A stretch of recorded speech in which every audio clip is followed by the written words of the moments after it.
સિદ્ધપુર તાલુકા પંચાયતમાં ભાજપનો ભગવો લહેરાયો। સિદ્ધપુર તાલુકા પંચાયતની અંદર ભાજપનો ભગવો લહેરાયો હતો।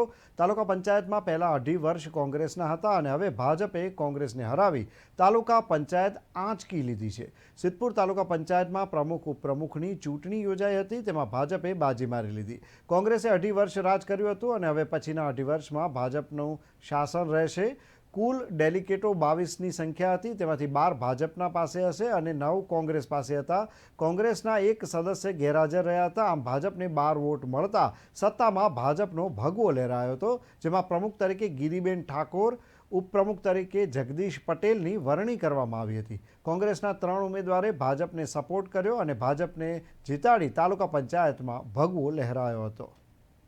કોંગ્રેસનું શાસન તાલુકા પંચાયતમાં હતું।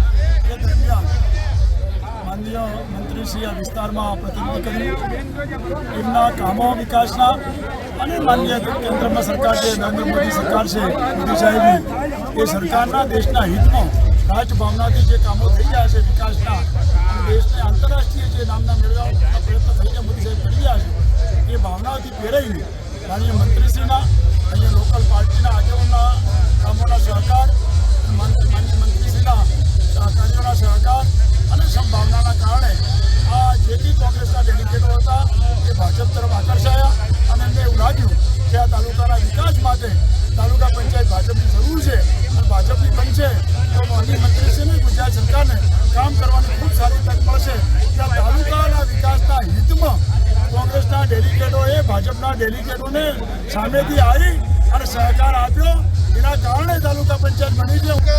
અમારા જે કેબિનેટ મંત્રી અને આ વિસ્તારના ધારાસભ્ય ભગવંતસિંહ રાજપૂત સાહેબ એમના આદેશથી અને એમની સૂચનાથી અમે સંગઠનના તમામ લોકો તેમજ મિત્ર મંડળ લાગી કામે અને આ બધો જસ અમારા સિદ્ધપુર વિધાનસભાના દંડક ભાઈ આપણા ધારાસભ્ય કેબિનેટ મંત્રી ભગવંતસિંહ રાજપૂતને જાય છે અને એમના સહકારથી આ તાલુકા પંચાયત બનાવી છે અને વિકાસના કામો ઝડપી થાય, કેબિનેટ સરકારમાં બેઠેલા છે એટલે અમારો આ વિસ્તારનો કામો થાય એ બહુ મહત્વનું છે। એના માટે અમે સાહેબને આદેશ થયા। આવનાર સમયમાં કેવા વિકાસના કામો હવે કરશું? ઘણા વિકાસના કામો, પાણીની સમસ્યાઓ, કોઈ રોડ રસ્તા, પછી આરોગ્ય, પછી GIDC, એ ઘણા નવા કામો મંજૂર થાય।